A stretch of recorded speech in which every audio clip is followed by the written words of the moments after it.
Hoy estaba en la caja del supermercado, antes mío una pareja que estaba así medio distraída, y de repente pasan el changuito del otro lado y se dan cuenta que había una botella adentro, la sacan de adentro del changuito y la ponen como para que la cajera la cobre, y la cajera dice, pero no, ahora me van a sancionar a mí, decía. ¿Pero por qué? Y pero si total hay cámaras, le contesta la chica. Dice, y justamente lo que me van a decir es que no miré. Y en definitiva, digamos, una botella de Vasco Viejo, dale, no pasa nada. Y ahí es como vamos tomando conciencia de que todo deja rastro y que todo es factible y es pasible de ser filmado y ser registrado. Y siempre las huellas de cualquier cosa que hagamos, por más que pensamos que es oculta, secreta, invisible, alguien la puede detectar. Igual, en este caso en particular que estabas contando, no creo que zafe tampoco, porque le van a decir, bueno, mirá, ahí te vimos como que dejaste que se llevaran una botella sin cobrar. No, porque ella la terminó cobrando, pero decía como, dale, en estas situaciones el protocolo sería de que vos te hagas el otario y te la lleves, no que la exhibas. Claro. Me complica más que la exhibas y te la cobre que la dejes adentro del changuito y te la lleves. Pero bueno, no en todos los casos bueno, ya lo sé para la próxima. Y no todos los casos también son tan claros. Hay algunas maniobras que son un poco más complicadas, más sutiles, que tienen así como transferencias, pero que dejan huellas. Y allí están los contadores forenses para detectarlas. No. ¿Hay contadores forenses? ¿Existe el contador forense? Contadores forenses, y si no, pregúnteselo a Alfredo Opritkin. Hola Alfredo, ¿cómo estás? Bien, ¿qué tal? ¿Cómo estás? ¿Cómo estás? Un gusto de charlar con ustedes. Igualmente para nosotros, ¿cómo es la actividad, la tarea de un contador forense? Qué tema, ¿no? Qué difícil de explicar. Pero bueno, vamos a hacer un intento. Somos un engendro un poco raro. En principio es una rama de las ciencias económicas, de la carrera de contador público. Un contador en alguna de sus muchas posibilidades de especializarse en algún tema. Y bueno, una de ellas es la contabilidad forense, que tiene que ver, forense viene de foro, viene de justicia, del poder judicial, pero hay muchos contadores que se dedican a la actividad judicial, pero lo que es el contador forense propiamente dicho está ligado con la actividad judicial en materia penal. Ahora ustedes dirán, bueno, ¿qué hace un contador en materia penal? Justamente eso, colaborar en la investigación de delitos, de crímenes y delitos generalmente de naturaleza económica o donde la finalidad última del criminal es obtener una ganancia, una renta, un lucro, robarle algo a alguien, en fin, apoderarse de algún patrimonio. Bueno, y en ese tipo de cuestiones que tienen sus particularidades en cuanto a las formas en que se investigan, en las formas en que se obtienen las pruebas necesarias para que un juez las evalúe, las valore y un tribunal en su momento pueda condenar o pueda decir, no, esta persona es inocente. Bueno, nosotros somos los que trabajamos en la preparación de ese tipo de pruebas válidas. Alfredo, despejemos el primer equívoco, digamos, no siempre, digamos, algún delito penal tiene que ver con un homicidio o con un daño. También existen delitos penales económicos, por ejemplo, la evasión impositiva, y ahí es donde interviene el contador forense. Para clarificarlo, los abogados, en especial los juristas, dividen los delitos en una de sus tantas clasificaciones en delitos de sangre y delitos patrimoniales. Bueno, si pensamos que en delitos de sangre no solamente entran los homicidios, sino que los intentos de robo, aquellos delitos que se producen en la calle tratando de hacer algún tipo de arrebato o algún delito que tenga que ver con una cuestión no necesariamente patrimonial, bueno, esos serían los delitos de sangre en principio. Nosotros a ese tipo de delitos en general no nos dedicamos. no nos dedicamos, salvo que haya una conexión, puede Claro. haber una motivación. Alguien puede, hace poquito, en estos días creo que condenaron a un yerno porque participó en el asesinato, en la muerte de su suegro, Claro, justamente con la búsqueda de un objetivo económico para claro. apoderarse del patrimonio. Bueno, allí puede haber una intervención posible de un contador forense, tanto en la etapa previa de investigación, porque a través de la búsqueda y la persecución del dinero se puede llegar a los posibles responsables. Pero salvo esas excepciones, en principio no, nos dedicamos a temas tributarios, impositivos, delitos de evasión, delitos de lavado de dinero, delitos de contrabando, en donde, bueno, hay bienes involucrados, tráfico de armas, delitos de corrupción, que son tantos hoy por hoy, y tan importante la intervención de los contadores forenses. Allí tenemos mucho que hacer, los contadores forenses, hay una actividad muy importante, que se dice que es compleja porque, bueno, hay números de por medio, hay cuentas bancarias, que en muchas o en ocasiones se trata de cuentas fuera del ámbito de la Argentina, y hay que buscar los dineros transferidos a cuentas del exterior. Eso es muy es muy complicado eso, Alfredo, por ejemplo. Yo me puedo abrir una empresa offshore y hacer transferencias y sacar, no para ver ningún caso en particular, sino para ver cómo es la metodología, la mecánica de la que se habla mucho, y a lo mejor en la práctica no sabemos cómo funciona, ni con qué fines se puede llegar a hacer, ni en dónde se compra, como decía mi abuela. Sí, claro, sí, se puede hacer. Pero generalmente para lograr ese objetivo, si a uno le importa, bueno, sacar el dinero del país y depositarlo en un paraíso fiscal. El paraíso fiscal es un país donde los controles tributarios y de todo orden son muy pocos, muy pobres, casi no hay controles.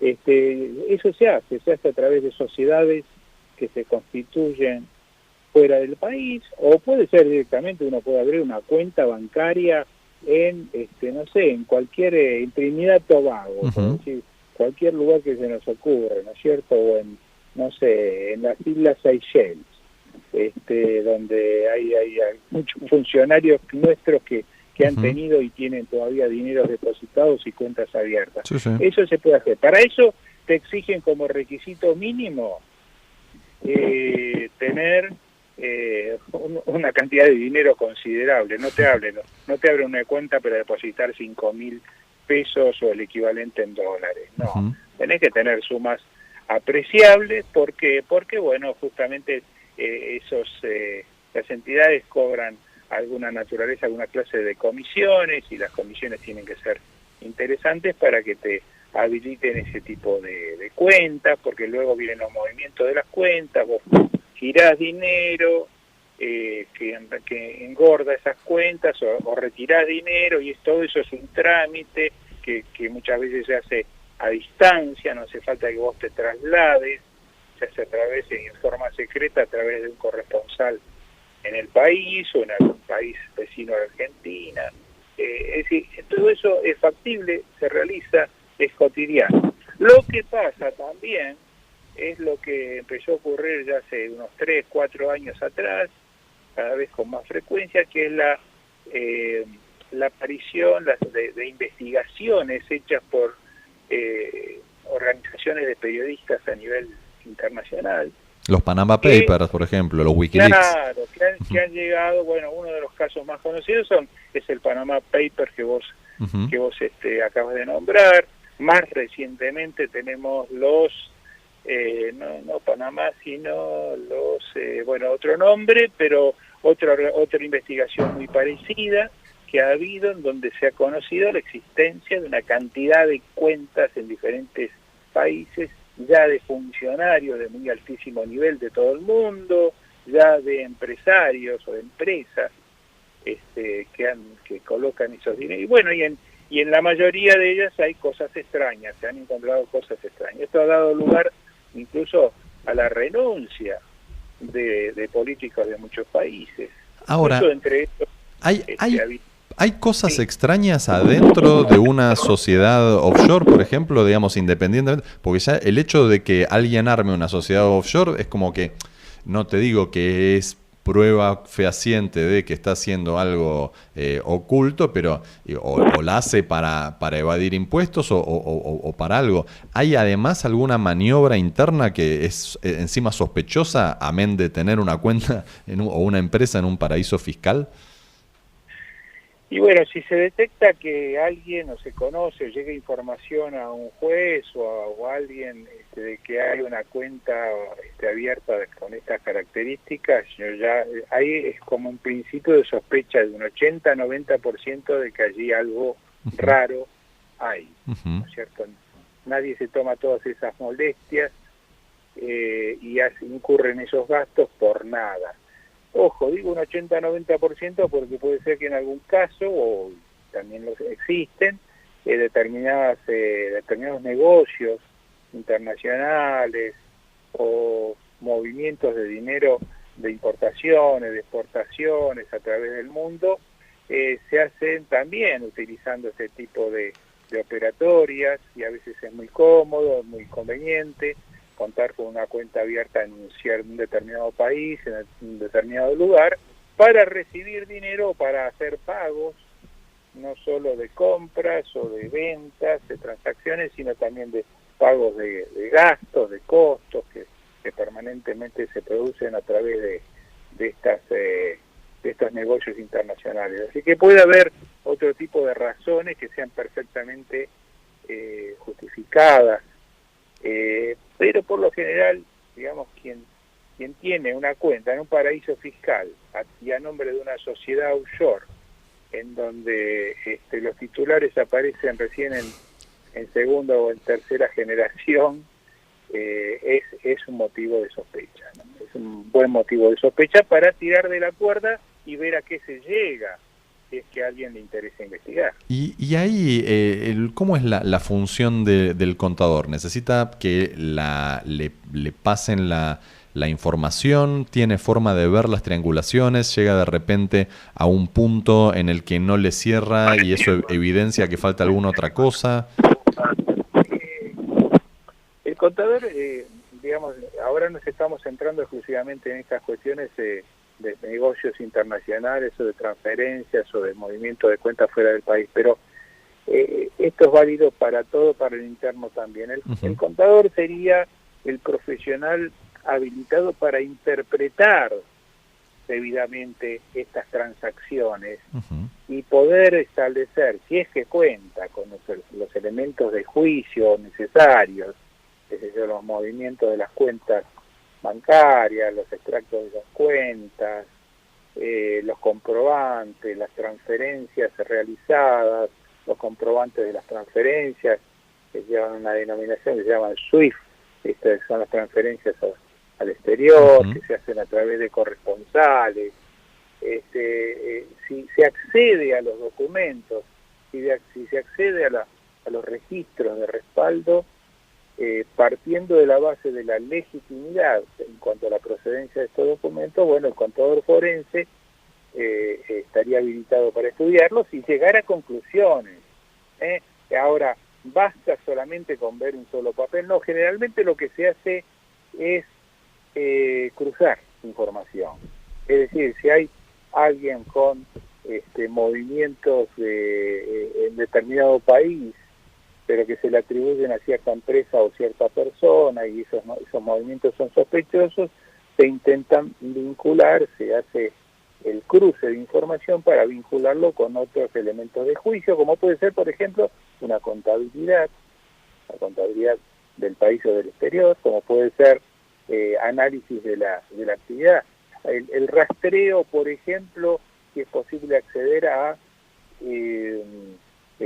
correos electrónicos, porque cada negociación o cada transferencia se originó en un acuerdo entre una persona del país, por ejemplo, y otra en otro punto del mundo, o una triangulación entre varias personas en donde hay un comprador, un vendedor en un país, comprador en otro, y hay alguien que maneja una cuenta de otro país, en donde todo eso se acuerda a través de correos electrónicos. Bueno, los correos electrónicos son prueba o pueden ser prueba en juicio en la medida que se acceda a ellos y no resulten manipulados. Es decir, claro. Todo este tipo de elementos ayuda a conformar un cuadro, digamos, que permite establecer una cantidad de elementos de prueba que hacen a enriquecer una acción judicial con pruebas válidas. Esto para que los jueces las tengan en cuenta y decidan. ¿Se han hecho operaciones ilegales? Bueno, sí, no, ¿por qué? La ilegalidad no la establece el contador forense. El contador forense describe la operatoria y en definitiva será un abogado el que establece si eso es legal o es ilegal, porque el que aplica la ley es el juez, lo pide el fiscal, el juez, los abogados de las partes serán los que discutan esa cuestión. Alfredo, sí, queda clarísimo cómo es todo el movimiento. Ahora, los contadores forenses, ¿hay forma de ubicarte, de contactarte? Si alguien necesita un abogado forense, ¿lo sortea el juez, lo busca también? Uno puede contactar uno para decir, che, me parece que mi cuñado... Sí, la herencia del abuelo se la birló toda. ¿Hay forma de contactarse con vos en esos casos? Sí, en nuestro caso particular, en mi caso particular como profesional, yo tengo una página de internet, digamos, o sea que soy fácilmente localizable y detectable y conectarse conmigo. Hay forma de contactarse a través de la página, del correo electrónico, incluso mi teléfono celular, por el cual ahora estamos hablando, está en internet. Yo no recibo muchos llamados, muchas comunicaciones. Solo me llama la gente que en algún caso puede necesitar hacer una consulta, una entrevista como en este caso, o necesita los servicios de alguien que los pueda ayudar en una investigación. ¿Y cuál es ese sitio, Alfredo? ¿Cómo se llama el sitio? El sitio de internet, sí. Sí, cómo no, se llama con mi nombre y apellido, es Alfredo Popritkin,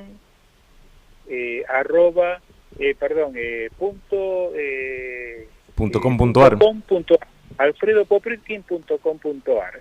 Allí aparece una página, incluso hay una forma de acceder a través del contacto y enviar un correo electrónico mencionando algún tipo de inquietud. Y bueno, nada, mi correo electrónico, si querés te lo puedo dar también. Sí, decime. Es alfredopopritkin también, @gmail.com, mi nombre y apellido, @gmail.com. Y bueno, en mi caso soy fácilmente localizado. Genial, te agradecemos mucho la comunicación hoy con ecléctica.com.ar. Nos desasnaste bastante sobre la actividad de los contadores forenses y te vamos a tener como referente en la materia. Te mandamos un gran abrazo y muchísimas gracias. Al contrario, mucho gusto y gracias a ustedes. Hablamos con el contador Alfredo Popritkin, quien nos estuvo contando sobre la actividad de los contadores forenses. Mariano Navas, Héctor Park, Romina Suaznavar viven en la nube. La nube, 2 horas virtuales que suenan muy reales.